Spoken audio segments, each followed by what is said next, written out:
Hello, everyone. We're coming at you live from CQ Stadium, which I thought was SECU Stadium until we read the pronunciation guide. It's right there under Tagovailoa. Yep. CQ Stadium. My name is Joel Haas. I'm Woloson. And Penn State in Maryland, 51-15.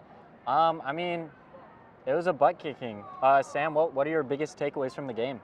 Yeah, I feel like my biggest takeaway was definitely Drew Aller. I thought, well, you go back to last week, Indiana, he made the huge throw at the end to kind of save the day on what was not a great game for Penn State at home. But then he comes out here tonight and he fantastic. He had 4 touchdown passes. He could have had more. I thought he was really efficient, made really great decisions, and he really didn't miss too many throws. Yeah, I mean, it feels like ever since he threw his first interception against Indiana, he's just been lights out. He killed it today. So did Tagovailoa. I mean, it was a bit of a quarterback battle there until the end when the wheels kind of fell off for Maryland late in the game. They had some turnovers, and then Penn State really was able to run up the score. But yeah, I mean, I thought we saw a great performance from the offense. We saw Dante Cephas, I think 6 catches and 2 touchdowns.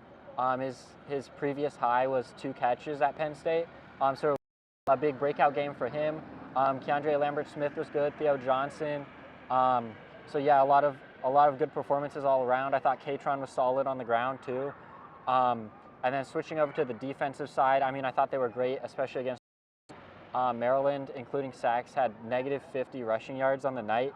I mean, what did you see from the defense? Yeah, I mean, it all started up obviously with those negative rushing yards. I thought what was really impressive is that they struggled against the pass at first against Talia, but then you saw Manny Diaz really turn up the blitzes. You had people coming from all different ways. You could see the Maryland O-line was confused. Talia, he was confused. I don't think he was anticipating pressure on a lot of those dropbacks.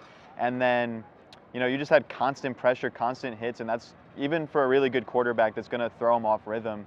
Abdul Carter especially, he's a linebacker. He played like a defensive end today. He was Penn State's best pass rusher.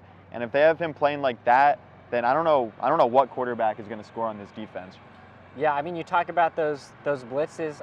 I think we saw at one point Kalen King and Johnny Dixon both blitzing on the same play, 2 cornerbacks, which is just wild. I think it was like a 3rd and 9. So Manny Diaz was cooking today. Lots of tackles for loss across the board for Penn State. It was a pretty dominant showing on not just 2 sides of the ball, but all 3. I mean, special teams was good as well. We saw a lot of field goals from Felkins today. He looked good. He's looked pretty solid all season long. So yeah, really well-rounded performance from Penn State. And I mean, if they play like this next week, I mean, they'll give Michigan a run for their money. Right, yeah, the season really comes down to that when you look at it. I mean, obviously Penn State only has 1 loss. If they take another loss, I don't think they can possibly make the playoff. And, you know, we've seen Penn State come up short in those big games. They're going to get one more chance at least this season in a big game, in a big moment. We'll see if they can do it. But for Joel Haas, I'm Sam Woloson. Make sure you follow all of our social media accounts and have a great night.